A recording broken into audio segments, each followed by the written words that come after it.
नमस्कार, मैं पवन कुमार, आपका हमारे YouTube चैनल द गुरु में स्वागत है। आज की इस वीडियो में हम चर्चा करेंगे कक्षा 12 की पॉलिटिकल साइंस का एक महत्वपूर्ण मॉडल पेपर जो आगामी समय में जब भी रिवाइज टाइम टेबल आएगा उसके अकॉर्डिंग आगामी समय में आपकी जो परीक्षा 2021 की है वो होने वाली है। उसके अंदर ये मॉडल पेपर शानदार आपकी मदद करेगा। इस मॉडल पेपर को तैयार करने से पहले हमने बोर्ड की साइट के ऊपर जो मॉडल पेपर है उसको भी समझा है, इसके अलावा पुराने वर्षों में जो पेपर आए उनको भी समझा है। इसके साथ साथ में जो आपकी डिवाइडेशन है यानी पाठों का डिवाइडेशन है उसको भी समझ लिया है। तो इन सारी चीज़ों को मद्देनजर रखते हुए पेपर तैयार किया है। इस बार बोर्ड ने ब्लूप्रिंट नहीं तैयार किया, मैंने एक ब्लूप्रिंट अपने नज़रिए से तैयार करके और एक पेपर तैयार किया है। ये शानदार पेपर रहेगा, प्रत्यक्ष या अप्रत्यक्ष रूप से आपकी 100% मदद करेगा। तो सभी तक शेयर करें, आपका सुझाव तो कमेंट बॉक्स में डालें। सबसे पहला जो इसके अंदर भाग रहेगा वो है आपके खंड ए रहेगा। ठीक है, कई खंडों में रहेगा ये पेपर, वो है आपके 3.25 घंटे का 80 नंबर का, ही तो आपको पता ही है।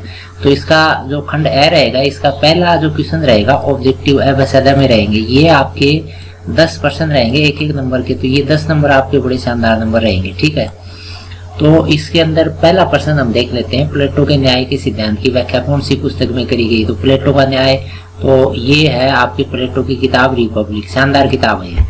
रिपब्लिक किसने लिखी? प्लेटो ने लिखी, ऐसा भी पूछ सकते हैं। ठीक है, इसके बाद में प्रश्न नंबर दूसरा है वर्ग प्रभुत्व सिद्धांत किसने प्रतिपादित किया? Class struggle theory. तो ये है वर्ग प्रभुत्व सिद्धांत का प्रतिपादक कार्ल मार्क्स है।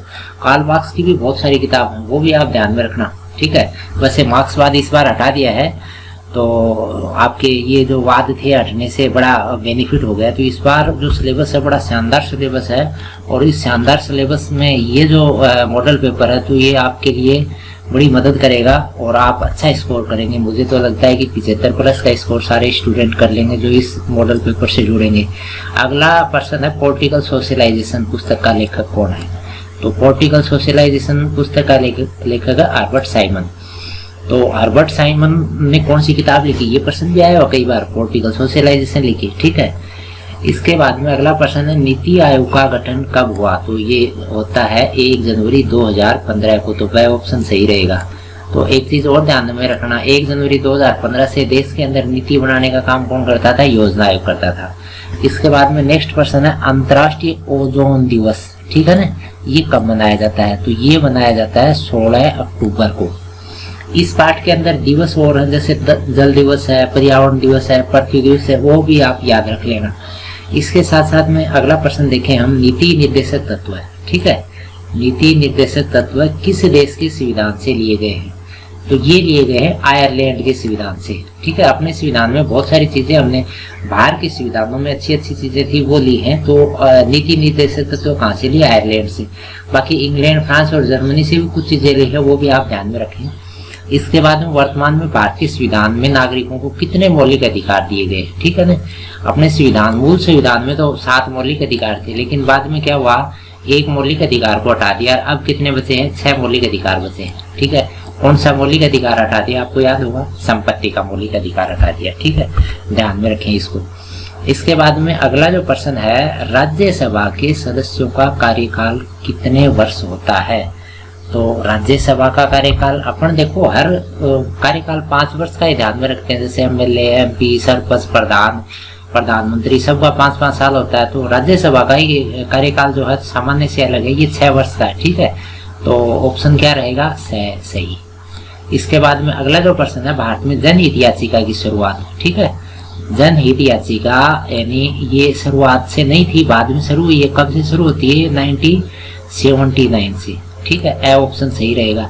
इस टाइम में सुप्रीम कोर्ट का जो न्यायाधीश था PL भगवती, तो इसके समय में जनहित याचिकाओं की शुरुआत हुई थी कोर्टों के अंदर। इसके बाद में भारत की विदेश नीति का जनक, प्रश्न क्या है? भारत की विदेश नीति का जनक पूछा गया, ध्यान में रख देना।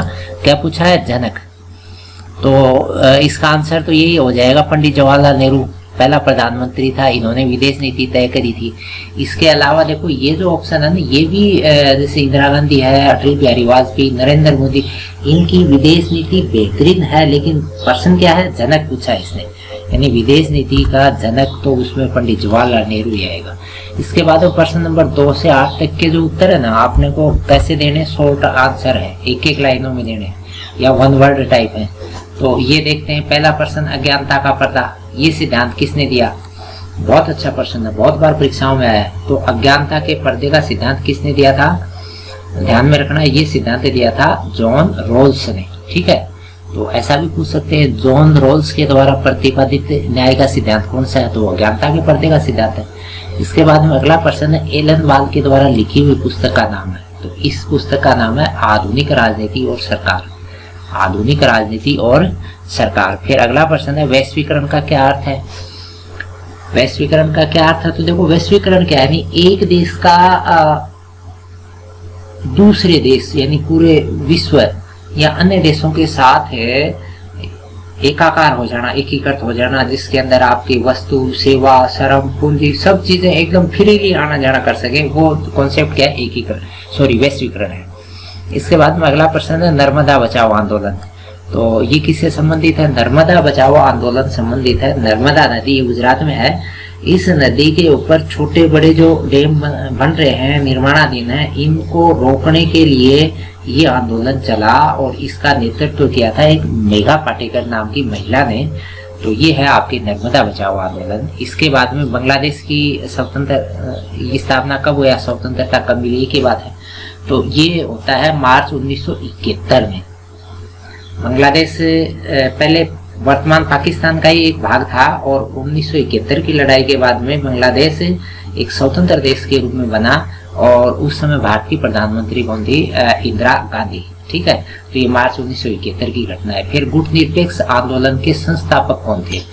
तो गुट निरपेक्ष आंदोलन के संस्थापकों में भारत के पहले प्रधानमंत्री पंडित जवाहरलाल नेहरू, यूगोस्लाविया के राष्ट्रपति मार्शल टीटो, इसके अलावा मिस्र के राष्ट्रपति नासिर हुसैन, इन 3 व्यक्तियों का योगदान है। एक तो नेहरू, टीटो और नासिर हुसैन। ठीक है, इसके बाद में WHO का पूरा नाम, बहुत अच्छा प्रश्न है। आज के समय में WHO का नाम डेली बहुत बार हम सुनते रहते हैं।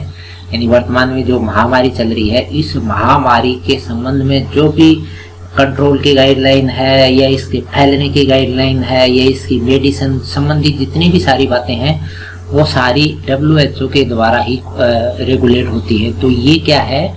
वर्ल्ड हेल्थ ऑर्गेनाइजेशन, विश्व स्वास्थ्य संगठन। ठीक है, इसका पूरा नाम हो गया।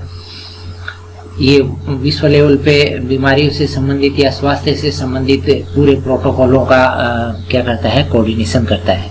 ये जो प्रश्न थे आपके 2 से 8 तक के एक एक नंबर के बड़े शानदार प्रश्न हैं और ये प्रश्न भी आपके सब प्रश्न जो है हूबहू यानी शानदार सही हो जाने चाहिए। तो ये आपके प्रश्न हो गए एक एक नंबर वाले छोटे, और इसके बाद एक एक ही नंबर के प्रश्न नंबर 9 से 11 तक के ये रिक्त स्थानों में बढ़ने। ठीक है, ये पहली बार जुड़ा है ये विभाग। तो इसमें देखिए एक एक नंबर के 3 प्रश्न आएंगे। हेनरी फेयोल के अनुसार खालिस्तान छोड़ दिया, फिर आदेश देने का अधिकार और आदेश पालन करवाने की शक्ति है।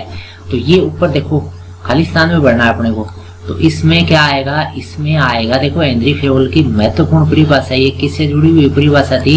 हेनरी फेयोल ने सत्ता से जुड़ी हुई परिभाषा दी थी। ठीक है ना, सत्ता के बारे में ये परिभाषा लिखी थी। सत्ता क्या है? हेनरी फेयोल के अनुसार यानी आदेश देने का अधिकार और आदेश पालन करवाने की शक्ति है। तो ऑप्शन में क्या आ गया? सत्ता आ गया। इसके बाद में भारतीय संविधान में अनुच्छेद खालिस्तान छोड़ दिया अवसर की समानता प्रदान करता है। तो इसमें कौन से नंबर का अनुच्छेद करता है ये काम? ये 16वें नंबर का अनुच्छेद है। ये क्या करता है? अवसर की समानता प्रदान करता है। ठीक है, इसके बाद में प्रस्तावना में अगला प्रश्न है, प्रस्तावना में खालिस्तान में संविधान संशोधन के द्वारा पंथ निरपेक्ष शब्द जोड़ा गया। तो पंथ निरपेक्ष शब्द मूल संविधान में नहीं था, बाद में जोड़ा गया है। तो ये कौन सी संविधान संशोधन के द्वारा जोड़ा गया? बहुत महत्वपूर्ण प्रश्न है। ये जोड़ा गया था 42वें संविधान संशोधन के द्वारा। ठीक है, तो ये 3 जो है ऑब्जेक्टिव रिक्त स्थान की पूर्ति के प्रश्न रहेंगे। तो इस तरह से खंड ए के अंदर आपके 20 नंबर रहेंगे। तो 20 के 20 नंबर तो आपके तैयार है, कोई रोकने वाला नहीं है।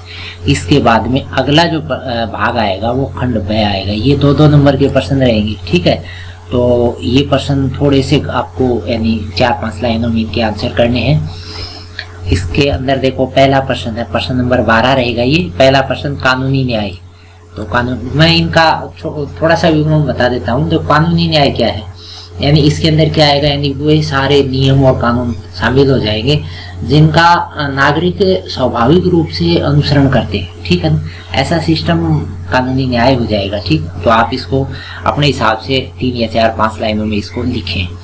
इसके बाद में अगला प्रश्न है राजनीतिक सहभागिता के 2 स्वरूप पूछ रहा है। तो राजनीतिक सहभागिता के 2 स्वरूप कौन से, एक तो विकासपरक और एक लोकतांत्रिक।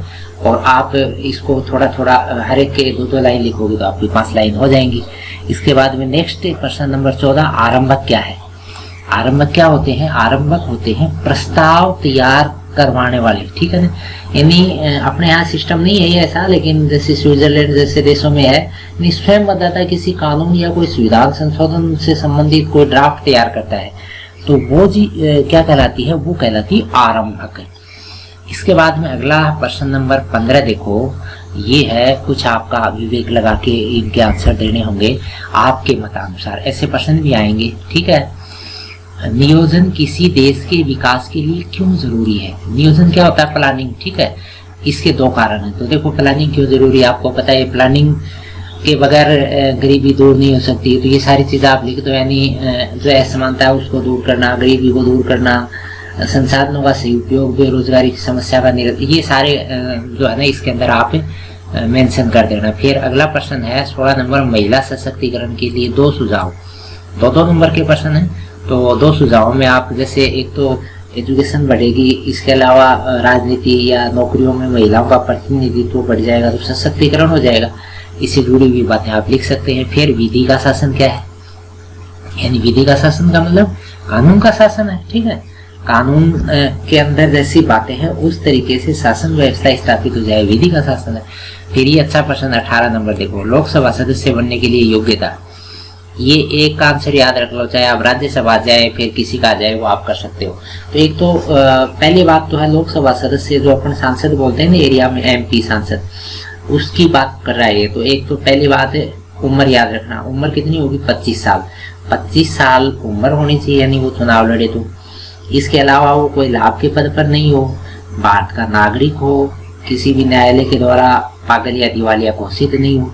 ये जो चीजें है ना ये सब में बराबरी बैठेंगी। सिर्फ उम्र का फर्क है, सरपंचों में अलग होती है, राज्यसभा में अलग होती है, लोकसभा में अलग होती है, राष्ट्रपति के अलग, ये थोड़ा थोड़ा फर्क मिलेगा। तो उम्र को याद रख लेना, बाकी कॉमन चीजें ही है वो।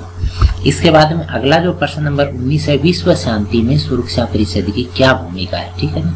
विश्व शांति में सुरक्षा परिषद, देखो सुरक्षा परिषद विश्व की सबसे बड़ी यानी एजेंसी है जो पूरे यानी विश्व के सुरक्षा से जुड़े हुए मानदंडों के ऊपर एक अंतर्राष्ट्रीय मध्यस्थता और समाधान सामंजस्य का काम करने वाली संस्था है ये, ठीक है, सुरक्षा परिषद। तो ये इसका पूरी भूमिका है विश्व शांति में, यानी ये सामंजस्य करती है, मध्यस्थता करती है, समाधान करती है, ये सारी चीजें आप मेंशन करना। फिर खंड 6 जो आएगा ये थोड़े से बड़े प्रश्न आएंगे, लेकिन यहाँ पर विकल्प मिलेगा, यानी अथवा मिलेगा आपको, ठीक है ना। अथवा मिलेगा तो आपको एक नहीं आता तो एक आ जाएगा, ठीक है। जैसे पहला प्रश्न है स्वतंत्रता और समानता में पारस्परिक संबंधों की विवेचना करनी है, और इसी के अथवा में है स्वतंत्रता के मार्ग की 4 बाधा है। तो आपको कोई सा तो आएगा ही। तो ये अच्छा जो पैटर्न है इस बार, इस पैटर्न के अकॉर्डिंग आप, मैं तो ये कह रहा हूँ कि जो भी स्टूडेंट मेरे इस वीडियो से जुड़ेंगे और जो इसको सभी तक सर्कुलेट करेंगे 70+ और आप थोड़ी सी अभ्यास वगैरह पैटर्न थोड़ा अच्छा कर लेंगे तो 80 नंबर भी आ जाएंगे। इसके बाद में अगला प्रश्न है जनसंचार के साधन राजनीतिक समाजीकरण में किस प्रकार सहायक है, स्पष्ट करें, ठीक है। तो जनसंचार के साधन राजनीतिक समाजीकरण में कैसे सहायक होते हैं, तो वो सारी चीज आप मेंशन कर देना एक एक। जैसे आजकल सोशल मीडिया आ रहा है, इसको भी आप डालना, किताब में कम है सोशल मीडिया का, लेकिन आप इसको भी जरूर डालना। इसके बाद में राजनीतिक संस्कृति के अथवा में है राजनीतिक संस्कृति के 4 प्रमुख लक्षण बताने हैं, ठीक है। तो आप ये जो 4 नंबर वाला है ना, तो इसको थोड़ा सा ब्रॉड बड़ा करना, आप एक पूरे पेज में आ जाइए, ठीक है ना। इसके बाद में अगला प्रश्न है भारतीय राजनीति में जातिवाद की नकारात्मक भूमिका स्पष्ट करना है। तो ये जो प्रश्न है बहुत अच्छा प्रश्न है, क्योंकि जातिवाद की सकारात्मक भूमिका के ऊपर हर बार प्रश्न पूछे गए हैं और ये पाठ जो है ना जातिवाद और सांप्रदायिकता एक साथ है, तो ज्यादातर प्रश्न सांप्रदायिकता से रहे, जातिवाद के ऊपर बहुत कम और रहे तो भी सकारात्मक पे रहे। नकारात्मक को तो छुआ ही नहीं अभी तक के पेपरों में, तो ये अच्छा प्रश्न है जातिवाद की नकारात्मक भूमिका। तो इसको आप समझें। आप किताब साथ में ले लेना, टिक लगा लो, आप इनको स्लो स्पीड कर लेना वीडियो की, उसमें भी आप टिक लगा लेना। इसके बाद में सांप्रदायिकता क्या है और इसके मुख्य कारण ये लिखने हैं, 4 नंबर का है। अथवा में है तो आप जैसे जातिवाद का एक प्रश्न है तो दूसरा देखो अथवा में सांप्रदायिकता रहेगा। ये इस पाठ के 2 भाग हैं, जातिवाद और सांप्रदायिकता, तो एक भी अच्छी तरह तैयार है तो भी आप अच्छा स्कोर कर लोगे। इसके बाद में प्रश्न नंबर 23 में निम्न पर टिप्पणी लिखी है, तो इसमें देखो आतंकवाद के ऊपर है, एक तो आतंकवाद का भारत में स्वरूप और एक भ्रष्टाचार राष्ट्र के लिए एक दिमाग, ये कोटेशन टाइप है और इसके ऊपर आपको विवरण करना है। ठीक है, तो 2-2 नंबर के हो जाएंगे, ये 2 नंबर का, ऊपर वाला 2 नंबर का, ये 2 नंबर का। तो ऐसे डिवाइडिंग जो क्वेश्चन आएंगे उसको आपको अच्छी मदद करेंगे। और अथवा में है जैसे इस पाठ के अंदर काफी चीजें हैं तो उसमें आप देखना, तो ये जैसे 2 चीजें होगी, अपराधीकरण और ये आपके भाग जो है इसके अंदर भी बहुत सारे प्रश्न आते हैं। गठबंधन की राजनीति के ऊपर भी प्रश्न कम रहे हैं तो इस बार अच्छी संभावना है। इसमें देखो अगला प्रश्न है, आपका निम्न पर क्या विचार, ये अथवा वाला है। ठीक है, आपका विचार डालना है इसमें, तो थोड़ा सा थिंकिंग टाइप क्वेश्चन है ये, ऐसे क्वेश्चन आपको परीक्षा में जरूर मिलेंगे। तो पहला है इसमें, राजनीति में अपराधीकरण क्यों बढ़ रहा है। इसमें आप अपने लेवल पे जो भी दिमाग में आती हैं बातें, किताब के अलावा भी आती हैं, तो वो भी आप मेंशन करें, जरूर लिखें। ये अच्छा प्रश्न है। वर्तमान भारतीय राजनीतिक परिदृश्य में गठबंधन सरकारों के लिए अच्छी जमीन तैयार हो रही है। तो देखो ये दोनों 2-2 नंबर के हो जाएंगे, एक नहीं आता तो भी एक कर लोगे, 2 नंबर तो मिल जाएंगे। तो ये से दूसरा भाग मैंने लिखा है, गठबंधन सरकारों के लिए अच्छी जमीन तैयार हो रही है। जैसे अभी क्षेत्रीय जो दल है उनका प्रभाव बढ़ रहा है, इस वजह से क्या है कि केंद्र की राजनीति के अंदर आने वाले समय में गठबंधन सरकारों के लिए अच्छी संभावनाएं दिखाई देती हैं। तो राज्यों के अंदर भी अभी जो चुनाव हुए हैं उन चुनावों के अंदर जैसे लगता है आपके तमिलनाडु में भी चुनाव हुआ है, आपके पौंडीचेरी में चुनाव हुआ है, केरल में हुआ, तो इनके अंदर क्या हुआ, कई पार्टियों ने एक साथ मिलके ही, जैसे बंगाल के अंदर एक पार्टी यानी तृणमूल कांग्रेस को स्पष्ट बहुमत है, उसके अलावा अन्य स्टेटों के अंदर 2 या 3 पार्टियों ने एक साथ मिलके चुनाव लड़ा है और वो गठबंधन है वो सत्ता में आया। तो आने वाले समय में गठबंधनों की अच्छी भूमिका रहेगी। तो ये अच्छा प्रश्न है, आप अपने विवेक से, वैसे मैंने बहुत सारी चीजें बता दी है। इसके बाद में खंड दय आएगा।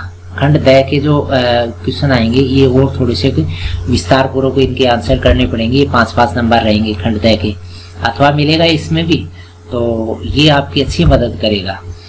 इसमें पहला प्रश्न है, देखो 24 नंबर, नीति आयोग की पूर्ववर्ती संस्था योजना आयोग के काम लिखने हैं। तो योजना आयोग के ऊपर प्रश्न बहुत कम आए हैं, नीति आयोग के ऊपर ही ज्यादा रहे हैं। तो योजना आयोग क्या काम करता था ये लिखना आपने को। फिर इसी के अथवा में आएगा ग्लोबल वार्मिंग के कारण और परिणाम, इनकी एक तालिका बनाना। देखो तालिका जब भी बनाओ ना तो आप बीच में लाइन खींच के और इस तरह से, जैसे आप एक साइड में एक विवरण करना, जैसे इधर कारण कर लिया तो इधर क्या करोगे आप परिणाम करोगे, पॉइंट वाइज करना। पॉइंट वाइज करोगे ना तो अच्छे स्कोर की संभावना रहती है।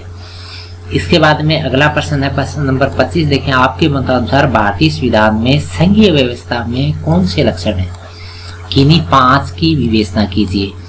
तो ध्यान देना, इसके अंदर संघ व्यवस्था वाले पाठ में भारतीय संविधान के अंदर एकात्मक जो लक्षण है ना वो तो बहुत बार पूछे गए, संघीय व्यवस्था के लक्षण ये कम पूछे गए हैं। तो ये अच्छा प्रश्न है, बहुत अच्छा प्रश्न है, 100% आएंगे ये प्रश्न। तो ये मैं तो आपको दावे के साथ कहता हूँ, ये जो प्रश्न है या तो डायरेक्ट आपको मिल जाएंगे या थोड़ा सा इसके अंदर और कुछ मिर्च मसाला लग जाएगा, लेकिन चीज यही रहेगी, तो आपकी अच्छी मदद करेंगे। इसका अथवा देखें, भारतीय संविधान की 5 विशेषता लिखनी है। तो देखो भारतीय संविधान की 5 विशेषता, तो उस पाठ के अंदर पहले पाठ में जो खंड ब की पहली यूनिट है वो यही से शुरू है। तो इसके अंदर करीबन 20 विशेषताएं हैं, तो 5 आप याद रखें और जो भी आपको अच्छी लगती हैं वो इसके अंदर मेंशन करें। इसके बाद में ये तो गए खंड ब के 2 प्रश्न रहेंगे 5-5 नंबर के, ठीक है। इसके बाद में खंड ये अंतिम खंड रहेगा अपना, इस पेपर का अंतिम खंड रहेगा खंड ये। और इसके अंदर 3 प्रश्न रहेंगे 6-6 नंबर के। तो प्रश्न नंबर 26 देखें, वैश्वीकरण का प्रादुर्भाव कैसे हुआ। तो ये चीज लिखनी है आपको, वैश्वीकरण कैसे शुरू हुआ। और फिर इसी के अंदर पूछा वैश्वीकरण के राजनीतिक और सामाजिक प्रभावों की समीक्षा करें। तो 3 भागों में बट गया। पहला भाग तो गया वैश्वीकरण का प्रादुर्भाव कैसे हुआ, अलग अलग भागों में करना इसको। फिर अगला भाग हो गया वैश्वीकरण के राजनीतिक प्रभाव। फिर तीसरा भाग करना वैश्वीकरण के आर्थिक प्रभाव। ऐसे 3 भागों में करोगे ना तो जैसे 2-2 नंबर के 3 भाग हो जाएंगे, 6 नंबर हो गया। इसके बाद में अथवा में पूछा है सामाजिक न्याय से क्या अभिप्राय है, ठीक है, और भारतीय संविधान में सामाजिक न्याय की स्थापना के लिए क्या प्रावधान है।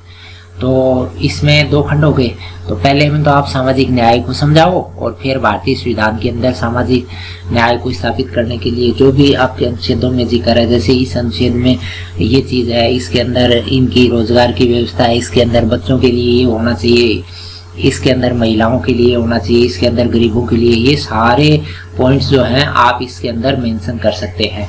तो ये आप कर लें। इसके बाद में प्रश्न नंबर 27 में आया है निम्न में से किन्हीं 3 पर टिप्पणियां लिखना। तो 3 पर टिप्पणियों में जैसे 4 डाल दी, 3 पे लिखना है। तो इसमें बहुत अच्छे विकल्प हैं, देखो धन विधेयक है, अच्छा ये भी कर सकते हैं आप। और संसद सत्र है, इसको भी आप लिखना, संसद के कौन कौन से सत्र होते हैं।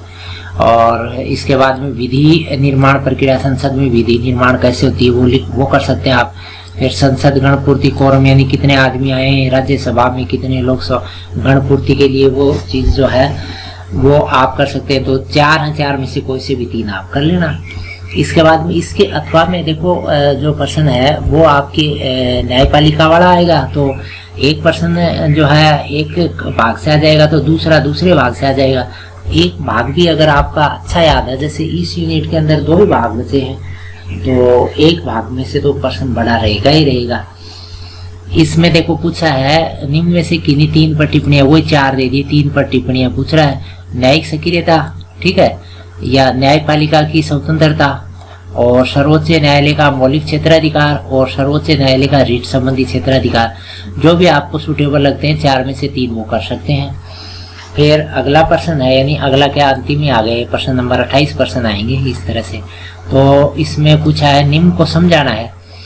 तो पहला है इसके अंदर अंतर्राष्ट्रीय न्यायालय को समझाना। तो इसमें आप पूरे पॉइंट वाइज लिखेंगे, जैसे अंतर्राष्ट्रीय न्यायालय का कार्यालय कहाँ पर है, अंतर्राष्ट्रीय न्यायालय के काम क्या है, इसका ढांचा कैसे होता है, ये सारी चीज आप इसमें करना।